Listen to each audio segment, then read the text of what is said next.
We don't get a complete copy of the Gospel of John until, again, around the year 200. But we do have this little scrap.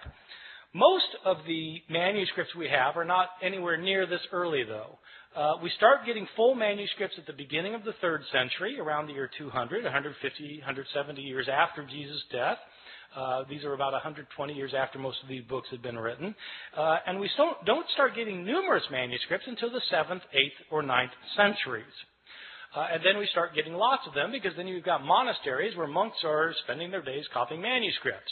And we have a lot of their manuscripts.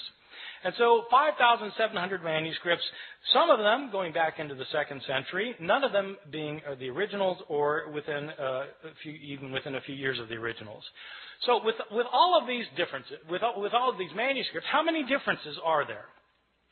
Throughout the Middle Ages, it appears that the scholars didn't realize that there was a problem of not having the original text, or very few scholars realized that this was a problem. Even the scribes copying the text, they sometimes would realize there were differences in the manuscripts they were copying, but they didn't make a very big deal about it.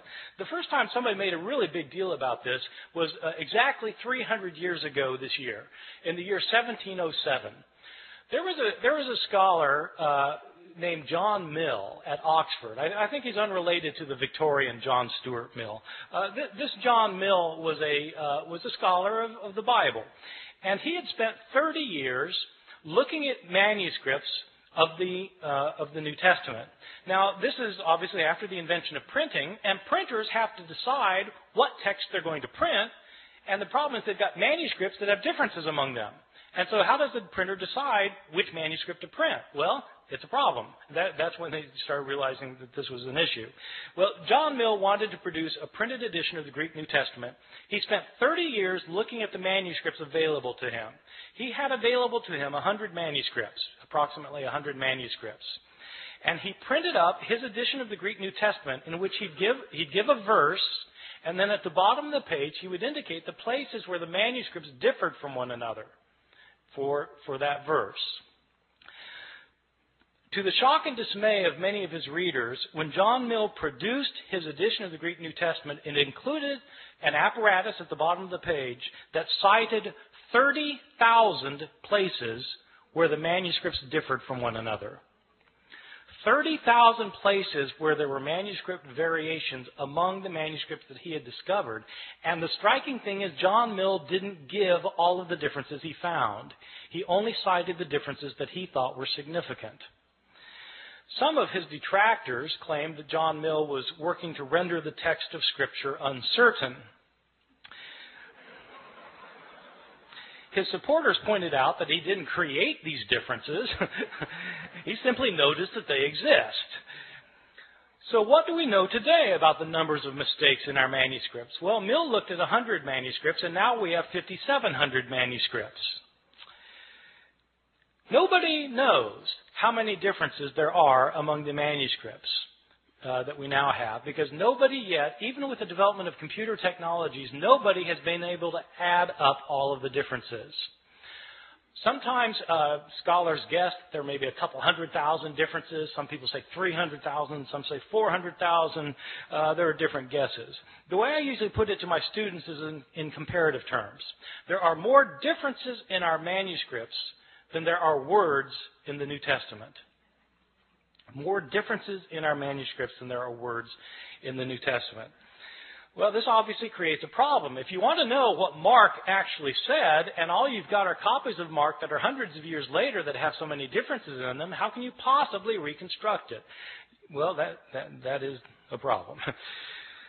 Now, having said that we have these hundreds of thousands of differences, I want to emphasize a particular point, which is most of these differences that we have in our manuscripts are completely insignificant, unimportant, and don't matter for a thing.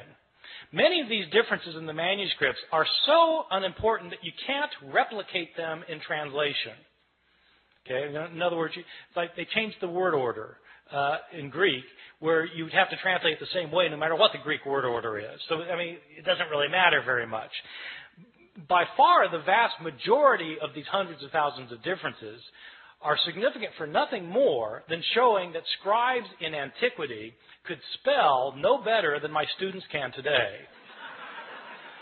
And scribes, of course, didn't have spell check. Scribes, in fact, didn't even have dictionaries. And many scribes didn't care how they spelled anything. Sometimes you'll be reading a manuscript and there'll be the same word that occurs, say, 3 times within a couple of lines. And the scribe will spell the same word 3 different ways. He just doesn't care how the word is spelled. Well, so, you've got lots and lots of those kinds of changes. And what do they matter for? They don't matter at all. So, having said there are all these hundreds of thousands of differences, I want to stress that most of them don't matter for very much. Some of these changes, the ones that don't matter, basically are accidental mistakes. Scribes were sometimes tired or sleepy. Sometimes they were distracted. Sometimes they were inept or unqualified. And they made mistakes. They would leave out a word. They'd leave out a verse. Sometimes they'd leave out a page. They just made mistakes sometimes. One of the common mistakes of scribes is actually kind of interesting. Sometimes, in the New Testament, you'll have a saying where you'll have 2 lines that end with the same words. Like Jesus in Luke chapter 12 says that whoever confesses me before people will be confessed before the angels of heaven, and whoever denies me before people will be denied before the angels of heaven. So you've got 2 lines that end with the words before the angels of heaven. And what scribes sometimes would do is they'd copy down the words before the angels of heaven on the first occurrence, and then, they'd copy it down, then their eye would go back to the page, and their eye would alight on the second occurrence of the same words. Thinking that that's what they had just copied, they'd go then to the next line and start copying there, and as a result, they would leave out the intervening line. See how that works? That kind of phenomenon is where your eye skips from one line to another. It's called parablepsis. Parablepsis. And when you have words that end the line the same way, that's known as homoteleuton. So this kind of mistake is called parablepsis occasioned by homoteleuton. It's on my final exam at Chapel Hill. Probably the most egregious mistake in any manuscript of the New Testament, one of my favorites, is in a manuscript that's manuscript 109. It's 109 because it's written on parchment and animal skin instead of papyrus, and it's the 109th manuscript that was cataloged.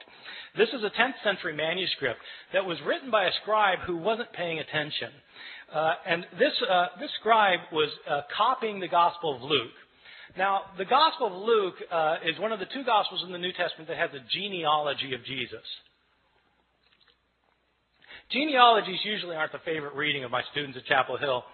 And I think probably it wasn't the favorite reading of this guy because he wasn't really paying attention to what he was doing. But, in Luke's genealogy is actually fairly interesting because in Matthew's the other gospel that gives the genealogy of Jesus, and it traces Jesus' line all the way back to Abraham, the father of the Jews, in Matthew.